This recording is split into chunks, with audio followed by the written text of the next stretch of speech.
Queen's lead singer, Freddie Mercury, was an enigma.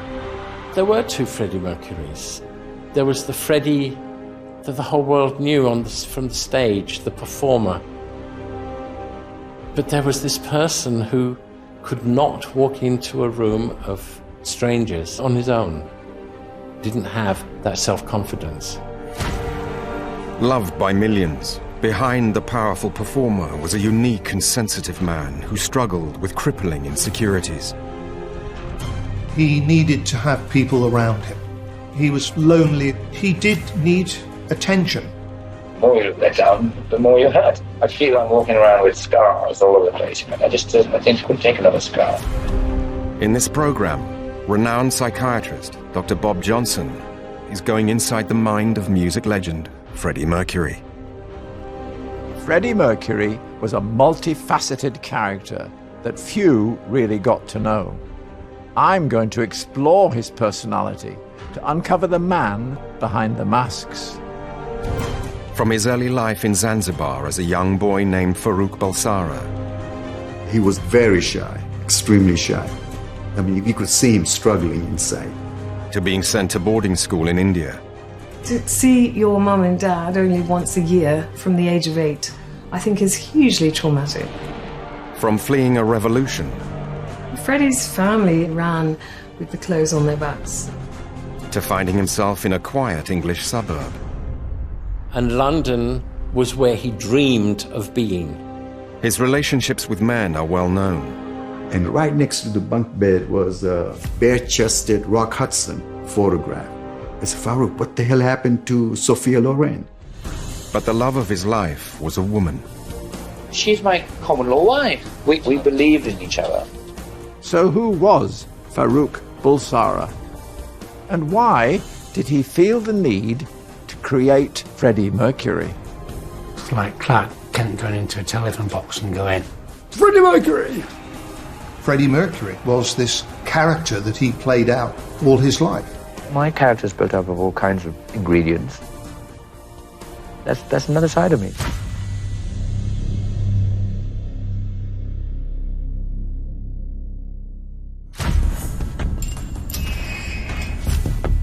Acclaimed psychiatrist Dr. Bob Johnson has spent the last 30 years forensically unpacking the complex minds of everyone from notorious serial killers to powerful world leaders.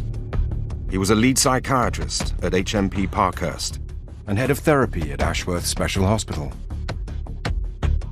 Through hours of questioning and listening to patients with complex personalities, I've been able to understand how some of the world's most unusual minds work. I'm a man of extremes, so I sort of change from day to day, like a chameleon, and each day is very different to me, and I look forward to that, I don't want to be the same person every day. Freddie Mercury was a man of extremes. One moment quiet, subdued, and generous. The next, loud, bombastic, and hedonistic. He captured these aspects of his self in his most famous song. In 1975, at the age of 28, Freddie Mercury, as part of Queen, wrote Bohemian Rhapsody.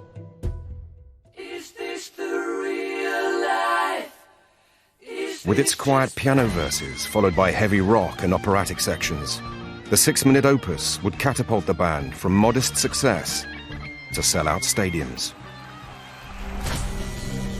There's been endless speculation about the meaning of Bohemian Rhapsody. Freddie himself never explained it. But for a psychiatrist, the lyrics are littered with intriguing words. Scaramouche is a clown. Beelzebub is an old Christian word for the devil. But the word Bismillah is particularly interesting to me. It's an Arabic word that essentially means in the name of God, Allah. The word Bismillah may be unfamiliar to many, but for Freddie Mercury, it's one he may have often heard growing up on the predominantly Muslim island of Zanzibar. He never spoke about his childhood. I just got the impression he was born in London, Feltham. He always referred to his Persian roots when asked where did he come from. I'll always walk around like a Persian popinjay. And no one's going to stop me, honey. The man that would eventually become Freddie Mercury was born Farooq Balsara on the 5th of September 1946 in Zanzibar, then a British protectorate off the coast of East Africa. His parents, Bommi and Jaya Balsara, were originally from Bombay, now Mumbai, in India, but had emigrated to Zanzibar before Farooq was born. Both were devoutly religious. Growing up in a religious home can be a positive experience. It often emphasizes values such as self-control and social competence, but it can also have many other consequences. The Balsara's life was dominated by their belief in an ancient but little-known religion called Zoroastrianism. Zoroastrians are one of the oldest monotheistic religions in the world, so dating back centuries. Had originated in Persia, which is modern-day Iran. This is a religion that influenced Christianity, Judaism, Buddhism. The Muslims conquered Persia, and the Zoroastrian Parsis were run out of their lands, and they migrated to India. Devout religious beliefs within a family can be very powerful. Parents may delegate judgment of their children's behavior to God or the devil. This sometimes creates a more formal, conservative upbringing that lacks closeness. Freddie's school friend, Geeta Choksi, was similarly brought up as a Zoroastrian. We are taught our prayers from a very young age. We were following the tenets and teachings of the prophet Zarathustra. And basically his three tenets, if I've got it right, are good thoughts, good words, good deeds. The idea of being good in life for the sake of goodness itself, without expectation of reward, for example. Zoroastrianism also denounces homosexuality. Being gay is not approved by Zoroastrian religion. And frankly, for us, we were clueless. We didn't know what gay or homosexuality or any of that meant. It's unlikely Farooq would have understood his sexuality at this time, but he would have known that his family's religion considered being gay as evil. As his sexuality emerged, this must have played on his mind. One of his best friends growing up was Subhash Shah. One time we were in a Zanzibar bookstore, and then Freddie says to me, I'm going to steal that magazine. So I said, okay, I'll meet you outside, but I'm leaving the bookstore. And then 5-10 minutes later, he comes out and he says, okay, I got it. So I asked him, so what the hell did you steal? He would not tell me. And then the next day or two, I'm at their place, and right next to the bunk bed was a kind of bare-chested Rock Hudson photograph. I looked at Farooq. I said, Farooq, what the hell happened to Sophia Loren? Farooq's father, Bommi, worked as a cashier at the British Colonial Office, and the family was influenced by colonial values. His parents, they were both conservative. I can see Bommi Balsara very stoic, quiet, and God knows what's going in his mind, because all you could saw was a stoic face. I met them several times. They were very low-key, very private, extremely dignified people, and he was rigidly respectful of them. Like his parents, Farooq was also low-key and quiet. Very shy, extremely shy. I mean, you could see him struggling inside. He didn't put himself forward. He kind of stayed in the background. He was not an upfront guy kind of thing. Farooq had all the hallmarks of being an introvert. Key characteristics are that you prefer time to yourself and often prefer writing over talking. Critically, a classic introvert is introspective and self-aware. But looking at Freddie on stage, none of this applies. So where did Farooq Balsara the shy boy from Zanzibar end and Freddie Mercury begin.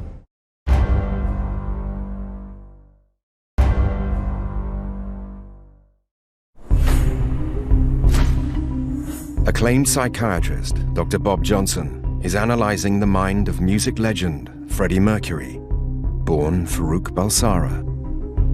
As a child, Farouk was shy, introverted, and quiet.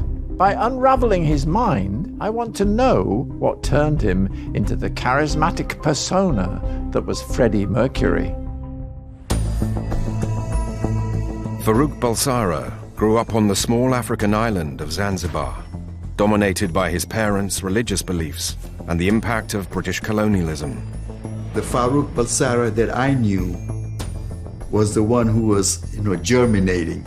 It's like he is kind of in his cocoon, very introvert. I think Freddie's upbringing left him emotionally repressed.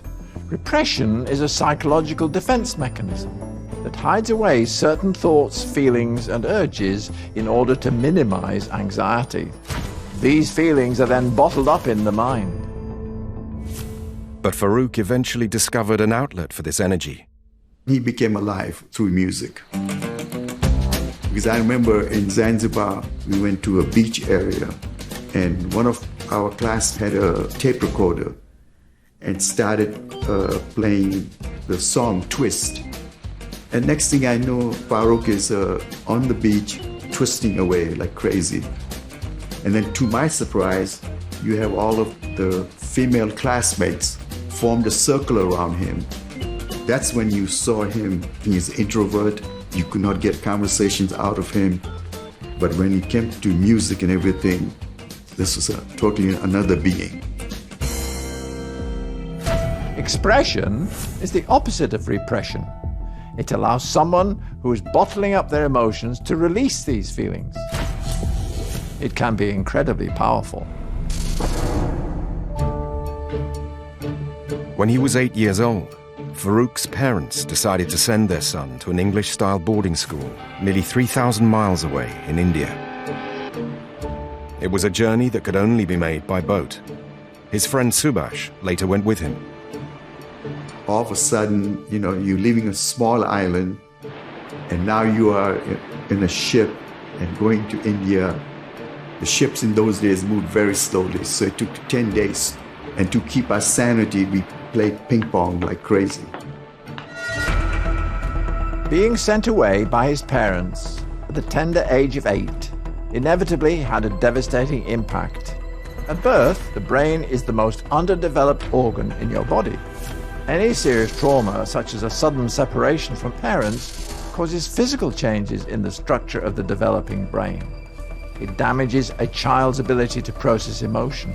It impairs their feelings of safety and trust in others, and it can leave profound scars. This trauma can last a lifetime, and its effect on Farouk cannot be overestimated. After traveling 10 days on the boat and a further 150 miles by train up the mountain, an 8-year-old Freddie finally arrived at school in the hill station of Panchkani. He was in the boys' school in St. Peter's, Panchkani. I was in the girls' school. I had joined St. Peter's School when I was about 15, and Freddie was already in the school. He had been in school in St. Peter's for quite a long time. For the next 8 years, Farouk would rarely see his parents or his younger sister, Kashmira, who remained in Zanzibar. One of the main reasons that we got on so well together was because we had such similar upbringings. He was in a boarding school in India. I was in a boarding school in India. So I knew what he was thinking. You didn't see family from one year to the next. Well, Freddie didn't. He didn't see his parents or his sister for a number of years because he would spend holidays in India because of the journey from India to Zanzibar and back. I would call it strict. It was kind of militarized. To give you an example, every bloody morning we had to line up and we had to show the principal our left side of the face, and he would decide based on the length of the hair whether we had to go for a haircut that day or not. And if you didn't get the haircut, you got punished. And then you had these prefects who were autocrats. I would say terrorized the hell out of the rest of the students. It was a classic stiff upper lip education. Don't show your feelings, don't show any pain. In a boarding school, you cannot go running to your mother and father. They're not there. And as much as the dorm matron is there as a mother figure, she's not your mother. It made you independent of family. The broken attachments of the early days in boarding school amount to a significant but unrecognized form of bereavement. The younger the child, the more keenly the sense of separation. Added to which, he had very limited communication with home. There was no telephone. You couldn't even ring home once a week. You could write letters. Who is giving you cuddles? Who is dressing your knee when you've fallen over? Freddie had none of that from the age of 8. The moment you become a boarder, you're a loner because you've got to look after yourself. And all through my life, I've had to rely on myself. And I think Freddie was the same. He hated being on his own. He wasn't scared to be on his own. He just didn't like that feeling. Boarding school syndrome is now a recognized psychological condition caused by the trauma of being sent away at a young age. It can lead to difficulties in forming relationships, emotional attachments, and feeling accepted. If you also think you have physical flaws, that makes acceptance even harder. And Farouk was always acutely aware of his appearance. He had protruding teeth because he had too many in his mouth. There were 4 extra teeth, I assume, 2 top, 2 bottom, that were pushing his front teeth forwards. Whenever you see Freddie doing an interview or anything, you always see him with the top lip covering his teeth. And if he laughs, then the hand immediately goes up. In school, I remember calling him Buckwheat because he had buck teeth. That name was not used as a way of harassing him. When you leave the boarding school and when I'm older, I can see how that name could have had an impact on him. He was very aware of his teeth. That also, I think, made him stronger. He could have had something done about them, but in the end he decided that his voice was God-given. He should not tamper with it. In interviews, I can see Freddie is constantly covering his mouth or putting his top lip over his teeth to hide them. On stage, he has no such inhibitions. All the anxiety and self-consciousness disappears. He's quite literally a different person. Becoming a different person is something Freddie had discovered at school years before. We decided we're going to start this band up. No instruments. Listen, when you're 14 and 15, you can do anything, can't you? Bruce, Freddie, and 3 other friends formed their band, the Hectics. Bruce was the lead singer. We got this massive great drum. We had a box that was the double bass. I had a guitar. Freddie was the only person who could actually play anything. We would sing. Elvis, obviously, Cliff Richard, Fats Domino. And he would listen to those songs and everything, and next thing you know, he's playing those songs on the piano. I mean, we were all fascinated. We could not figure out how he did it. Freddie began to see performance as an emotional outlet and the power of being in a tight-knit group. It would be a major turning point in his life. When the Hectics played concerts at the school, the reaction of his peers cemented his confidence. We thought they were the ultimate. We would sing along with them and we would hero worship them. They used to try and behave like what they'd seen on television and sort of scream, and so we felt like pop stars. Teenagers have a desire to develop a social identity. They start to become aware of how they are perceived by others. Normally, Freddie was shy and repressed, but under the bright lights of the stage, he could be someone other than Farouk. Music was this sort of all-pervading force that overtook him and consumed his life. And after that, his studies went out of the window. Musical performance may have been Farouk's first love, but it wasn't his only one.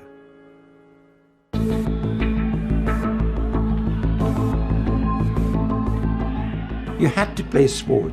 You had to play cricket. You had to play football. You had to box. He was boxing. He's got blood on his face, right? And we are his seconds and telling him, Freddie, get out now, no. There's no way he was going to get out. He was that determined. It's a mentality that he would return to again and again. Sport, like music, is a form of expression. It's a great outlet for releasing emotions. When Freddie performs, he doesn't dance like some frontmen. He moves with the sporting agility of a boxer and is charged with the same energy and drive. The performance that Freddie put in, the energy, just like incredible. I mean, we were all a lot younger then, but nevertheless, it was phenomenal. It was like a gladiator going into the arena, going from side to side, putting his hand out to the crowd. He became this tremendously strong, energetic force on stage. Finally, Freddie found a way to express his emerging adult personality. But Freddie's school days in India were numbered, and his life was about to be turned upside down once again.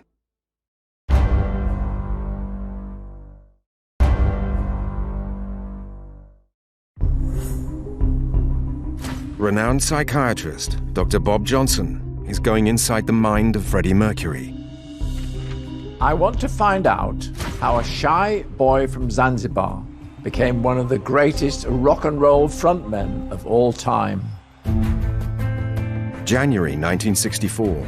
Freddie was 17 and living back in Zanzibar after failing 10th grade at his boarding school in India. And he was top of the class in so many things. He was a great sportsman. He was a gifted musician, played piano. And then he discovered rock and roll. He went from being an A stream student to being a failure and was kicked out of school. Being kicked out of school is often an act of teenage rebellion. Many late teenage rebellions that I see occur as a result of delayed adolescence. It's an attempt at liberation from the need for parental approval. But at the same time in Zanzibar, another rebellion was happening. On the 12th of January 1964, the ruling sultan was overthrown by the military, and the island erupted into a violent revolution. There is a lot of tension. In 4 days, 12,000 people were killed. Freddie's family, along with thousands of others, literally ran for their lives. They ran with the clothes on their backs, and they managed to board planes and they escaped. This would clearly have been an enormously traumatic event for Freddie and his whole family, one that would add even more to his emotional baggage.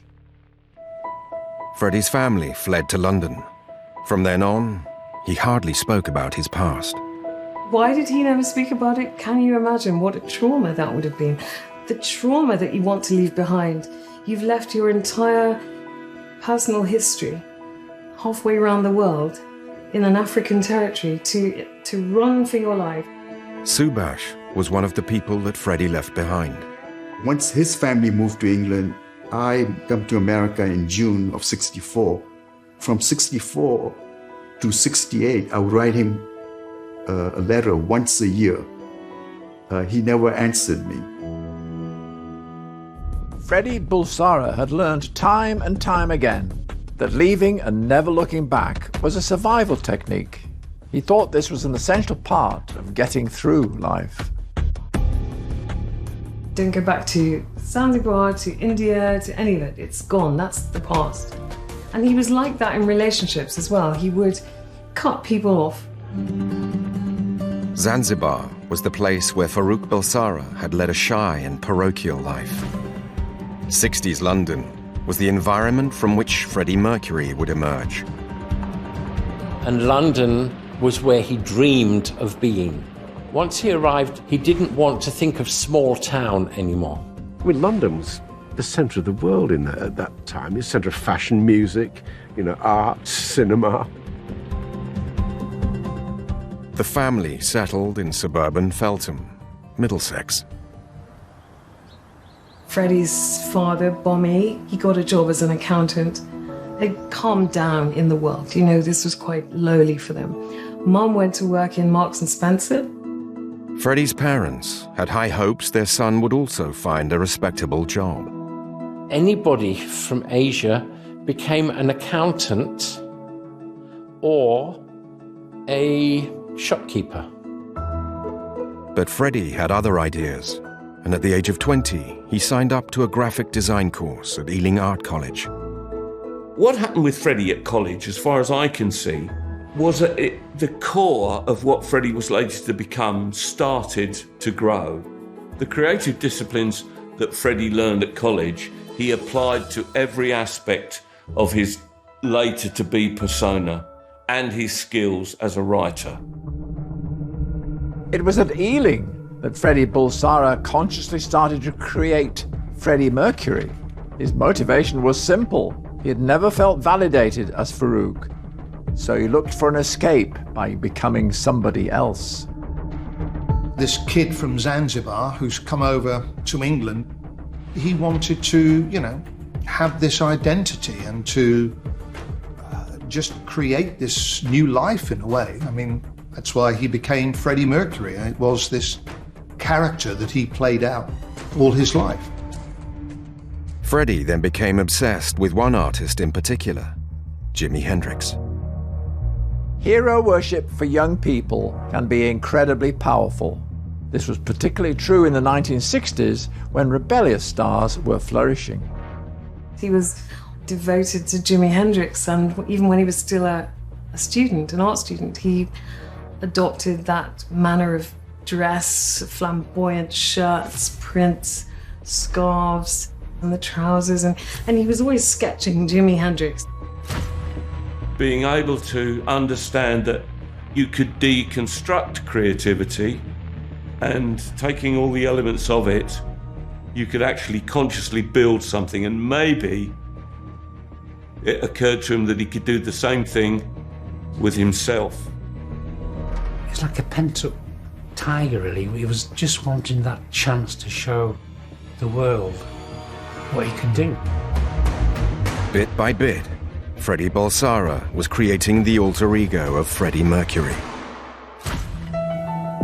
Artists create alter egos all the time as a strategy to deal with anxiety. Even Beyoncé created an alter ego called Sasha Fierce to help her with stage fright, as did David Bowie in Ziggy Stardust. However, this doesn't really work as a solution to the toxic issues of your past.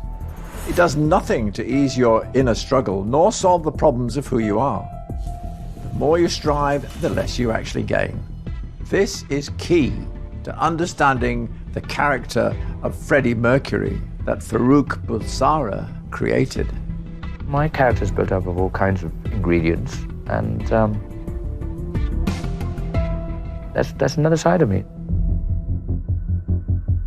In 1969, 5 years after arriving in London, Freddie Bulsara was putting the finishing touches to the creation of his onstage persona. Ken Testy was managing a band called Ibex when Freddie met him in a bar.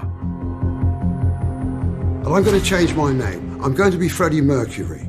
It's going to be marvellous. So there he was, inventing a future and then dogmatically pursuing it. But Fred was, quite certain about what his future would be. Fred kept insisting that he was a singer, so I asked him if he was in a band, and he said, no, not at the moment. So he joined Ibex. He'd gone about the fact that one day he was going to be a star, but we definitely had our doubts, because we never heard him sing. But as Freddie Mercury took shape, he In order to give the pretense credibility, Freddie needed serious emotional support, both on stage and off. His first performance showed just how fragile his creation was. They gave Freddie's first outing as a singer. So that was up in Bolton at the Octagon in 69, I think it was August 69. That's when we all went up in the back of a transit van, all crammed in there with guitars, drums, girlfriends, Fred, myself. And he's performing the first number with his back to the audience. Finding himself for the first time, actually fronting a three-piece. How wonderful. By the second number, he's got it. He's absolutely got it. I thought, blimey, is that Fred from college? It's like Clark Kent going into a telephone box and going, Freddie Mercury! Freddie and Ibex, later called Wreckage, didn't last long. But another band called Smile had a vacancy. I started a drift-off message as regards what Smile had been wanting to do musically. Freddie was suggesting improvements all the time, probably behind my back. I think he might have regarded that I was a bit of a liability and that he could improve matters. And as it turned out, he was right. Roger Taylor and Brian May were the other two members of the band. I left Smile. At that point, I think Freddie went to them and suggested that he join, and they agreed, and the rest is history.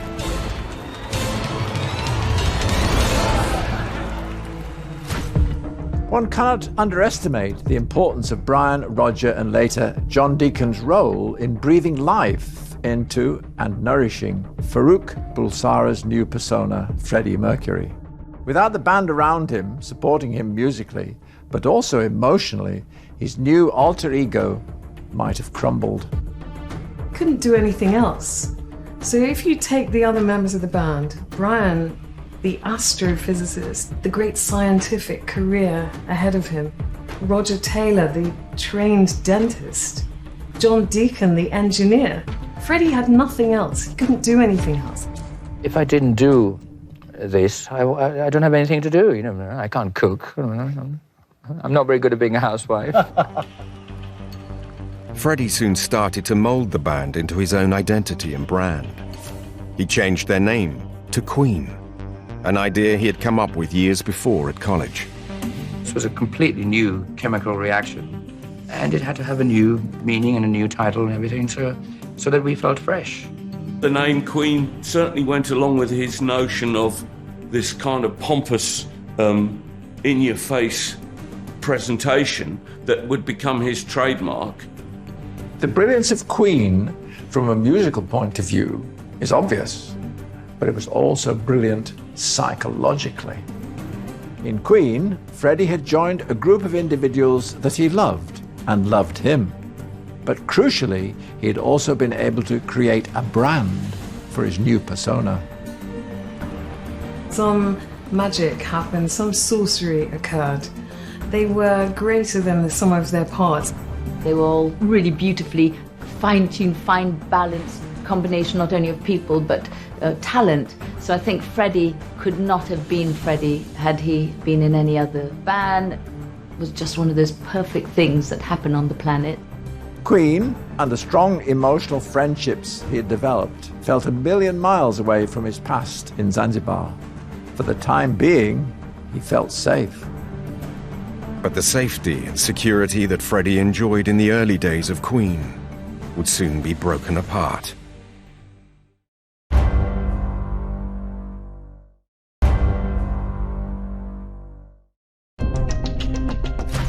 Queen began 1972 with a gig at Bedford College, London, where only 6 people turned up. Freddie was 25 and in love. Mary Austin worked in a shop. She worked in Bieber. Brian dated her before Freddie did. And then eventually she met Freddie. They saw something in each other. Freddie's relationship with Mary Austin would be one of the most defining of his life. He adored Mary, and she adored him. Completely and utterly soulmates. Mary was a big emotional support for him. They were a partnership. Maybe a complex partnership, but it was a partnership. Often, homosexual feelings can be latent, so it's not unusual for a gay man to have a sexual relationship with a woman. But what's interesting about this partnership is how it played out very conventionally, very quickly. And they lived together as man and wife. And they latched together very quickly. It was very domesticated, their little flat. It would be proper cups and saucers and plates of biscuits and little sandwiches, and almost like they were having a toy tea party, you know, with teddies and dolls around and things, all very innocent and all very lovely. I would define Freddie and Mary's relationship as being interdependent. They were individually stronger together than apart, and this created a mutual support system. Like Freddie, Mary had had an unconventional childhood. Both her parents were deaf and she was an only child. She hadn't had a normal upbringing because of the disabilities of her parents. As the only child of deaf parents, Mary was adept at understanding non-verbal communication. Body language broadcasts your true feelings and intentions and makes it harder to lie or pretend. Mary would have been able to see through the bravado of Freddie Mercury and into the soul of Farouk Bulsara. So he was very much two different people to the powerful, you know, kind of macho Fred you see on stage, that he had a completely different side. Mary saw him develop and evolve. She was always totally dedicated to him, totally dedicated, and he was to her. He gave her an engagement ring. Months later, he hadn't mentioned any more about the wedding, and so she said, "Do you think I should get that wedding dress?" He said, "I think we leave it a little longer." But he could not ignore his attraction to men. And it's clear from this rare interview with Mary that she soon noticed a distinct change in Freddie. I could see that he was feeling bad about something, wasn't feeling comfortable, avoiding situations, which wasn't Freddie. These things weren't the person that I first met. At this point, he's no longer faithful to her. And eventually he goes home and says to her, "I'm afraid I have something to tell you. I think I'm bisexual." And she was the one who said, "No, Freddie, I think you're gay." So she put it to him, almost giving him permission to go out and experiment and do whatever he wanted to. Mary was the closest person in his life, and being able to tell her about his sexuality was highly significant. It shows how he was able to be vulnerable with her in a way that he wasn't with his parents. I'm sure Freddie knew that his parents knew, but they didn't want to hear it from him, so he wasn't going to tell them.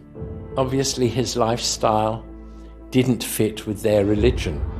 Freddie would have been very aware of not bringing his family into disrepute and not causing them embarrassment or heaping shame on them. So the lifestyle that he lived was necessarily private. Although Freddie and Mary's sexual relationship ended, their strong emotional bond continued.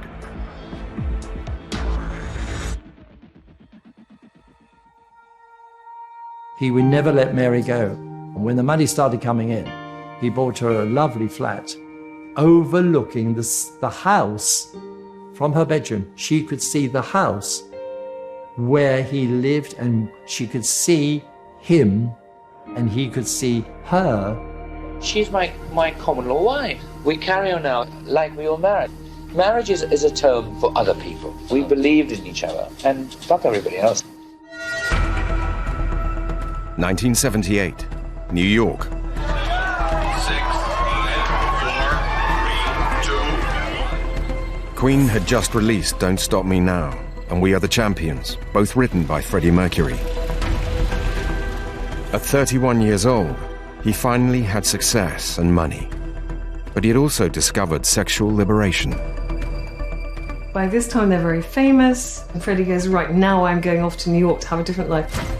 It spelled a sort of adult Disneyland for all the forbidden fruits.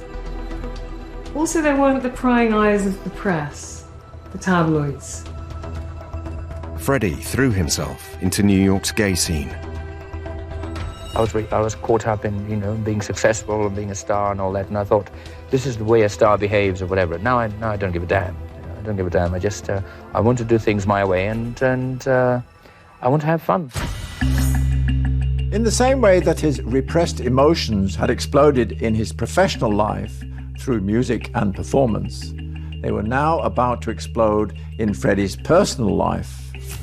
For Freddie to handle these repressed urges, he would have to use a psychological technique that by now he was very familiar with: compartmentalization. Like a chameleon, and each day is very different to me, and I look forward to that. I don't want to be the same person every day. Compartmentalization allows the mind to avoid facing conflicting emotions by separating them out. Freddie had to balance ideas of responsibility and reality with desires for wild abandon, fantasy, and sexual freedom. He did it by keeping them well away from each other. Freddie started to be sucked down into an underworld of sleaze and debauchery and the worst kind of New York nightclubs. By 1980, he'd started smoking cigarettes, drinking more, got into, a more hedonistic lifestyle, let's say. During these times, he distanced himself from the people that grounded him in order to act out a fantasy life where he was free to be whatever he wanted to be and do whatever he wanted to do. In 1979, Freddie Mercury adopted another reinvention, the iconic clone look, originally made famous by the Village People's Glenn Hughes. He loved the Village People and he loved the clone look. He was exploring different versions and different phases and looks, and as his confidence grew really more and more, he'd strut a little differently, and Freddie never wanted to be put in a box. He was uncategorizable. And I remember when he'd grown his moustache, and he said to me, take a picture. So I said, all right, Fred, so give us a smile. So I took the picture, waited for the Polaroid to pulled it apart, snatched it. Let me look. God, I look great.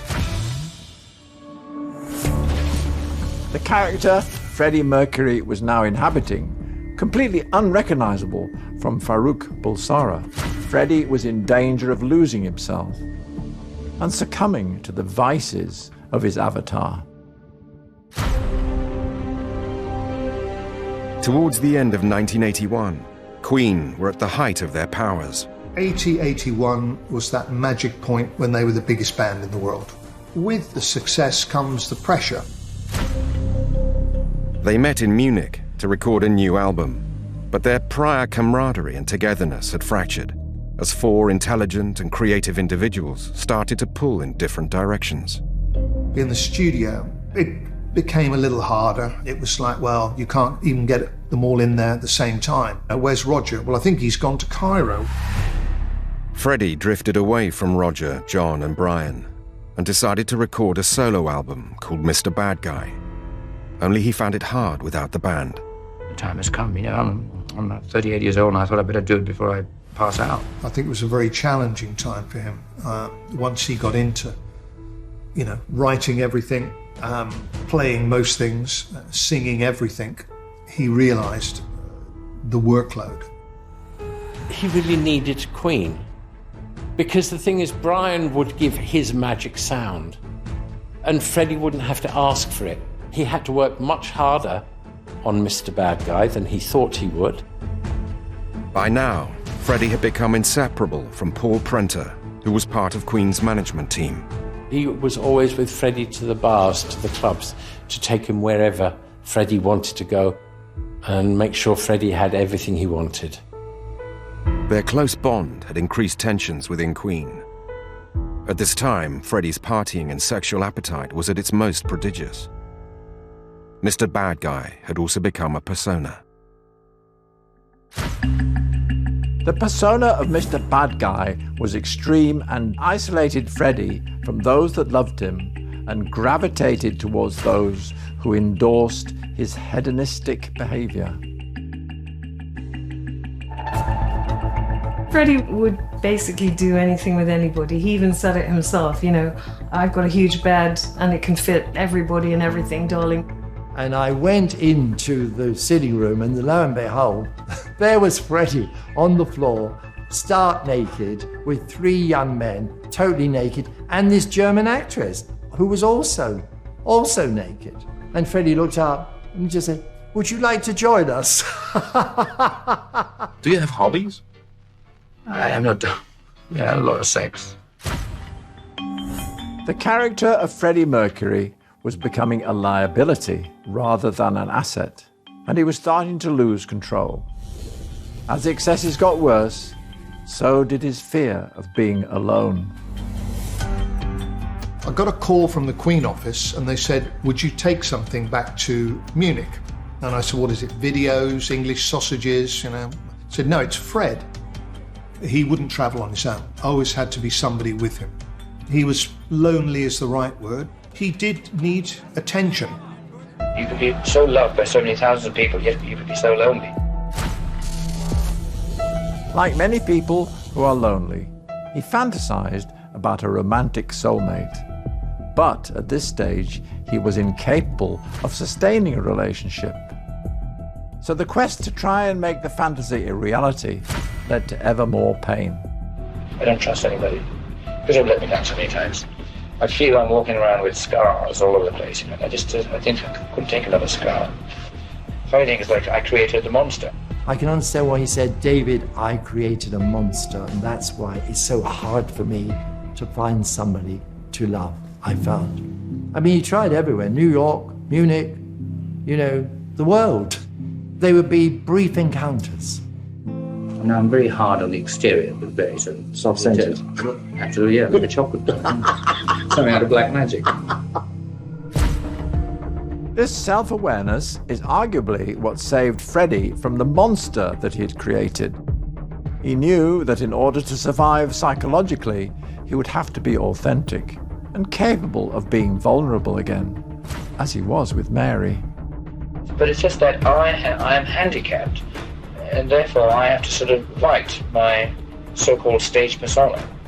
Most of the times it sort of works against me. The appeal of this extreme version of his stage persona was wearing off. But to leave this part of his life behind would require a major event so he could fully reunite with Queen. At 6 p.m. on the 13th of July 1985, an iconic moment was captured on this now famous footage. They'd never done a daylight show like that. Freddie was absolutely stunned. Freddie's charismatic and commanding performance is clear to see in the TV coverage of Live Aid. When he actually saw the whole audience doing the clapping for Radio Gaga. It was actually that brought home to him the power that he had over people. I cannot think of any other artist that could take 100,000 people and make them do exactly as he wanted. Queen's performance at Live Aid was one of the greatest ever because of its power and emotion. But it wasn't just a gig. It was actually a validation of the band getting back together. When we came back, it was like coming back together again from the start. So we started fighting about all the things we used to fight about 5 or 10 years ago. And so off we go again. The band were like, well, okay, maybe we still got something less left to offer.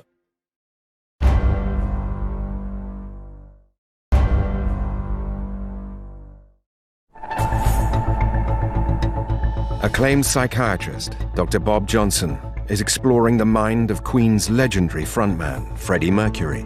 Freddie spent a lifetime reinventing himself. He tried to hide his insecurities behind the character he created. I know Freddie used to say that I wake up, darling, and some days I don't want to be Freddie Mercury today. It's like I wish I could take that coat and hang it up and just be me. But before Freddie left his life of hedonism and excess, he held a party for his 39th birthday back in Munich.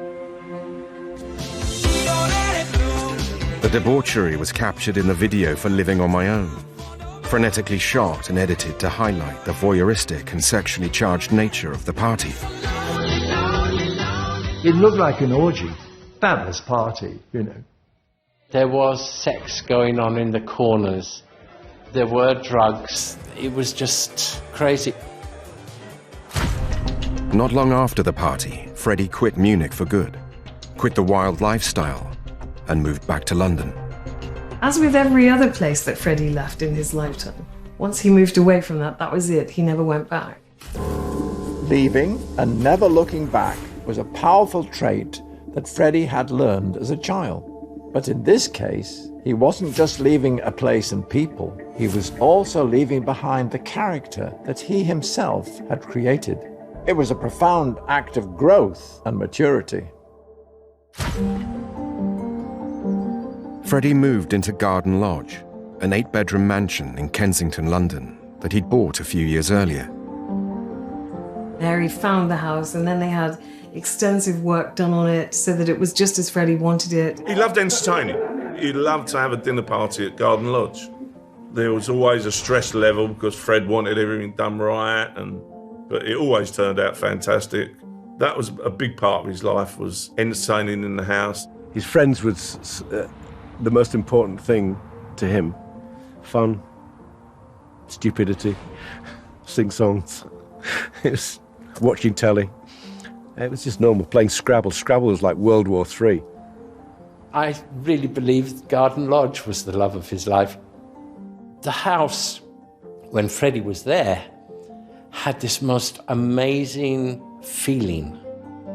His life was seemingly transformed overnight. Once he was in his 40s, he realised, he had a certain dignity about him. And he threw off all of the frippery and the accoutrement, and he didn't need to hide behind those anymore, and emerged as himself, as a real man. In the afternoons, there was the Freddie who would just lie down on the couch watching Countdown, because he loved doing the letters part of the game. Freddie Mercury at home could wear a mismatched tracksuit and slippers and play with his cats in the garden. He loved his cats. I think he had 6 or 7 cats. Tiffany seemed to be one of the favourites. Freddie had clearly reached a level of acceptance and reconciliation with himself. He'd given up fighting to be somebody else in order to disguise his vulnerabilities. It may seem simple, but acceptance is actually a powerful psychological state associated with peace and happiness. I don't know, I'm just happy. I haven't got any problem. Of course, I had problems, but I learned how to deal with them. I think I've learned to come to grips with myself. I wanna be loved by you. And with self-acceptance also came the opportunity for a real loving relationship with hairdresser Jim Hutton. I'm very happy with my relationship at the moment, and I couldn't ask for better. Jim came along at a good time in Freddie's life. He was a very stable figure. In February 1987, 2 years after he moved to Garden Lodge, Freddie released a cover of the Platters song, The Great Pretender. In the video, he dramatically explodes from behind a curtain, metaphorically revealing his true self. Oh yes, I'm the great pretender. In this video, you can see Freddie recapturing the characters of his past in a lavish and theatrical production. He said, I've always wanted to record a cover version of one particular song. I just had this sort of song in my head, and I just thought it'd be lovely to sing. But why not? No, I've been pretending all this time. These images that I portrayed over the years, these are kind of pretense. There's no way that I was real on stage. These are, I wore costumes, and I sort of put myself into different atmospheres and different characters. But underneath all that, there is a real me. And in Fred's case, it was the stage persona and the at-home persona are entirely different. And in his performance, those different personas are at the heart of the song's meaning.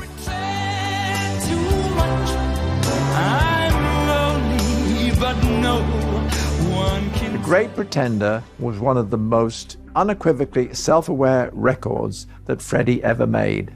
Compared to the eclectic sound of Bohemian Rhapsody, The Great Pretender is smooth and highly cohesive, with a clear, simple theme.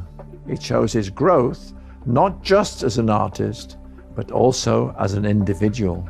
But just a couple of months after The Great Pretender was released, Freddie's life would be rocked one last time.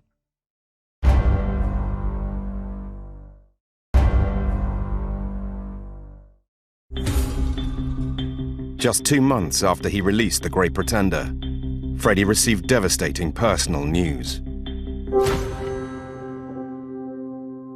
It became quite obvious that Fred wasn't well. We all thought we knew what it was, but didn't want to say what it was. This is someone who would get off his sickbed to perform, and this is Fred, he'll get through anything.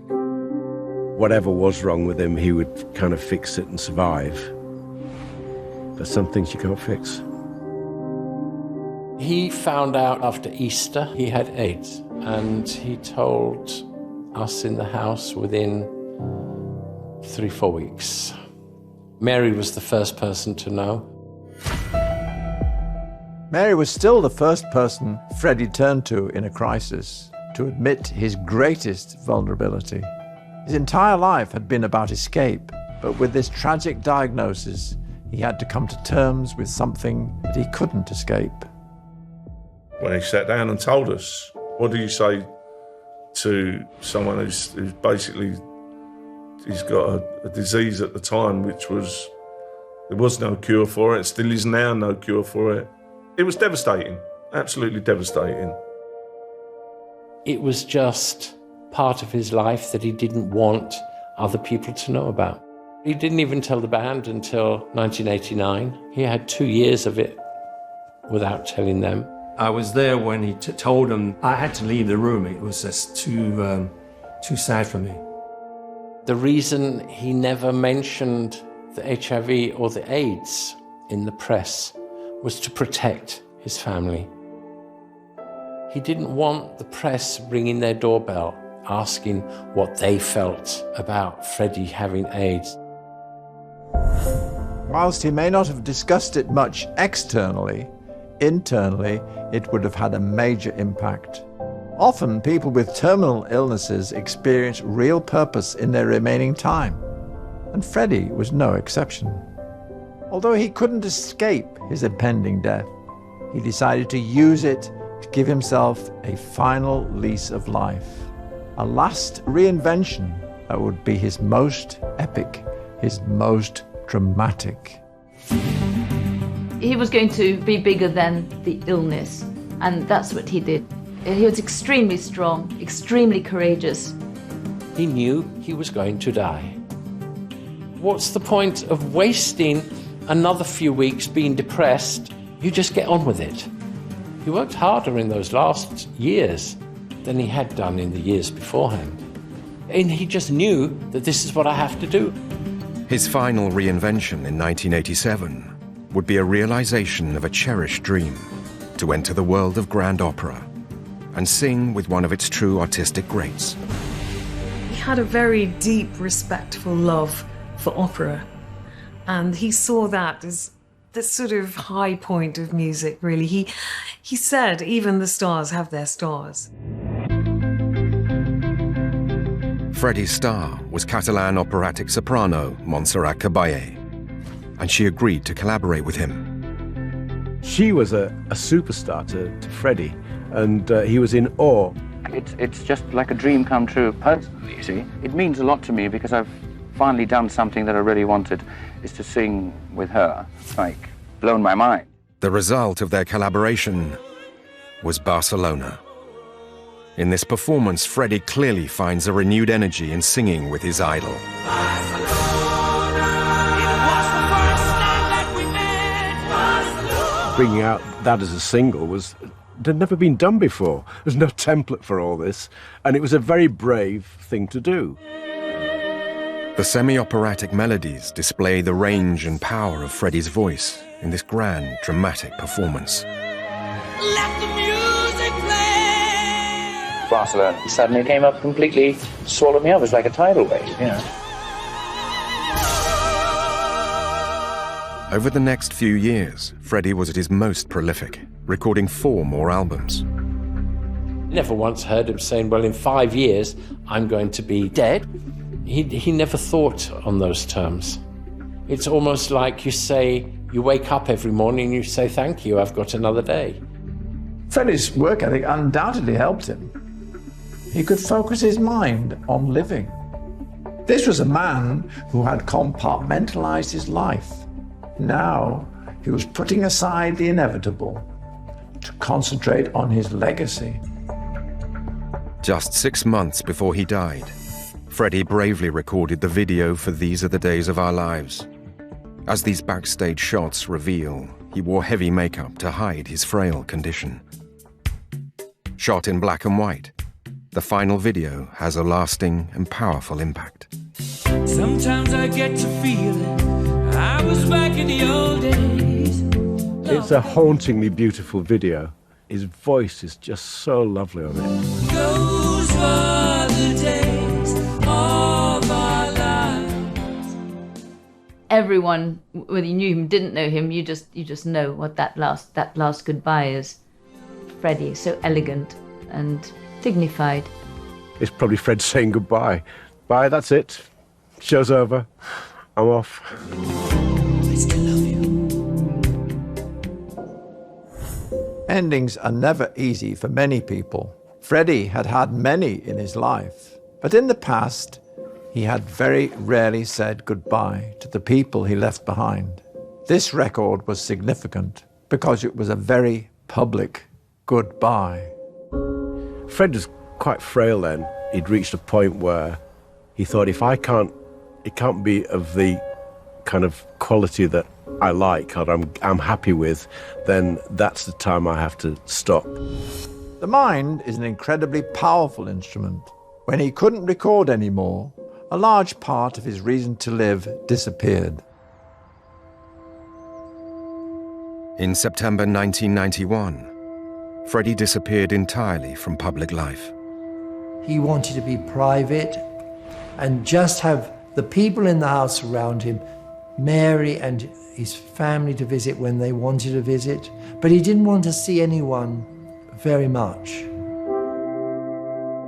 He had someone with him every single minute for the last week of his life. It was only those last weeks that I saw a dying man. Angry by constant media speculation, Freddie decided to make a written statement announcing he had AIDS. It was released hours before he died. I have not seen Freddie so relaxed as I did on that Friday once the statement was out. It was over. Freddie was under no pressure. The whole world knew he had AIDS. I think he felt freer then than he had done for years. For someone who had hidden so much for so long and pretended to be someone else, this was the final psychological piece of the jigsaw. He was being vulnerable in public about who he was and what was happening to him. It was honest and authentic. One of his many achievements is that he died at peace with himself. We'd spent the Friday night just sort of talking a little bit, remembering the good times, remembering happy times. It was 8 o'clock on Saturday morning. I said, look, I'm going now. And he just looked at me and held my hand and just said, thank you. He never saw me again after that thank you. That evening, on Sunday the 24th of November 1991, Freddie Mercury died of bronchial pneumonia, which he had contracted as a complication of AIDS.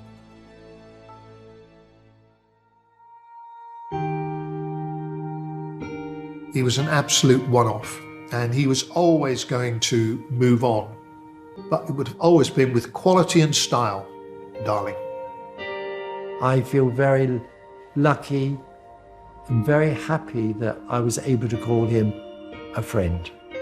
His songwriting, recording, performing, and finding someone to love, that was what he lived for. Freddie Mercury was an extraordinary man. Born into fairly humble origins, he successfully transformed himself from shy, repressed schoolboy to one of the greatest performers of all time. On the way, he managed his rich emotional life and powerful ambitions by reimagining himself as a cast of different characters. But perhaps most extraordinary of all was his incredible self-awareness. Having scaled the heights of fantasy that being a rock star entails, in the end, he was able to bring himself back down to earth and back into his own skin. That was his real genius and humanity. He created this amazing, huge person on the stage, and people will watch that for so many more years to come.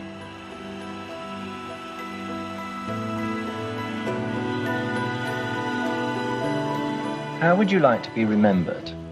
I haven't thought about that. I don't really think about, my God, when I'm dead, are they going to remember me? I don't really think about it. It's up to them. When I'm dead, who cares? I don't.